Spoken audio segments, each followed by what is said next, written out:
नमस्कार, ये आकाशवाणी शिमला है। अब आप पूनम शर्मा से कोविड-19 पर विशेष समाचार बुलेटिन सुनिए। देश कोविड टीकाकरण अभियान के अंतर्गत 150 करोड़ टीके लगाने की दिशा में निरंतर आगे बढ़ रहा है। कोरोना वायरस का नया वेरिएंट मिलने से चिंताएं बढ़ी हैं। इसे देखते हुए श्रोताओं से हमारी अपील है कि यथाशीघ्र दोनों टीके लगवाएं और अन्य लोगों को भी टीके लगवाने के लिए प्रेरित करें। कृपया 3 सरल उपायों का पालन करें। मास्क लगाएं, 2 गज की सुरक्षित दूरी बनाए रखें, हाथ और चेहरा साफ रखें। कोविड से संबंधित किसी भी जानकारी और मार्गदर्शन के लिए राष्ट्रीय हेल्पलाइन नंबर 011 23 97 8046 और 1075 पर संपर्क करें।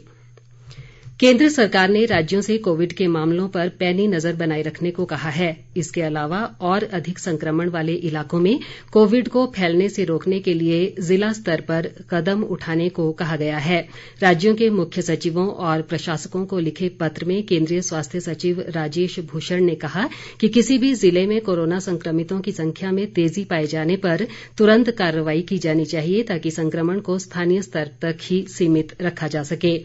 उन्होंने कहा कि कोरोना मरीजों की गहन निगरानी और स्थानीय स्तर पर पृथकवास की व्यवस्था भी सुनिश्चित की जानी चाहिए। केंद्रीय स्वास्थ्य व परिवार कल्याण मंत्री मनसुख मांडविया ने कहा है कि सरकार जल्द से जल्द 100% टीकाकरण चाहती है। उन्होंने कहा कि भारत में टीके की पहली डोज 86% दी जा चुकी है और कोविड टीकाकरण में अन्य देशों की तुलना में भारत की बहुत अच्छी स्थिति है। देश में कोविड-19 से स्वस्थ होने की दर बढ़कर 98.36% हो गई है। कोरोना संक्रमण से अब तक 3,41,22,795 लोग स्वस्थ हो चुके हैं। मौजूदा समय में देश में कोरोना के सक्रिय मरीजों की संख्या 92,281 है। संक्रमण से अब तक देश भर में 4,75,434 लोगों की मौत हो चुकी है। बीते 24 घंटों के दौरान देश में 7,774 नए मामलों की पुष्टि हुई है। कोविड टीकाकरण अभियान के अंतर्गत देश में अब तक करीब 133 करोड़ टीके लगाए जा चुके हैं। स्वास्थ्य मंत्रालय ने कहा कि इनमें से 81 करोड़ 41 लाख पहली डोज के रूप में और 51 करोड़ 42 लाख से अधिक दूसरी डोज के रूप में दी गई। राष्ट्रीय टीकाकरण अभियान के अंतर्गत केंद्र सरकार राज्यों और केंद्र शासित प्रदेशों को मुफ्त में कोविड के टीके उपलब्ध करा रही है। केंद्र सरकार ने कहा है कि राज्यों और केंद्र शासित प्रदेशों को अब तक 140 करोड़ 20 लाख से अधिक कोविड रोधी टीके उपलब्ध कराए जा चुके हैं। स्वास्थ्य मंत्रालय के अनुसार राज्यों और केंद्र शासित प्रदेशों के पास वर्तमान में 17 करोड़ 93 लाख से अधिक टीके उपलब्ध हैं जिन्हें अभी लगाया जाना है। राष्ट्रव्यापी टीकाकरण अभियान के लिए सरकार कोविड रोधी टीके निःशुल्क उपलब्ध कराकर राज्यों और केंद्र शासित प्रदेशों की सहायता कर रही है। प्रदेश में आज दोपहर तक कोरोना संक्रमण के 14 नए मामलों की पुष्टि हुई है। कांगड़ा जिले में 6, ऊना में 4 जबकि चंबा और सोलन में 2-2 मामले सामने आए हैं।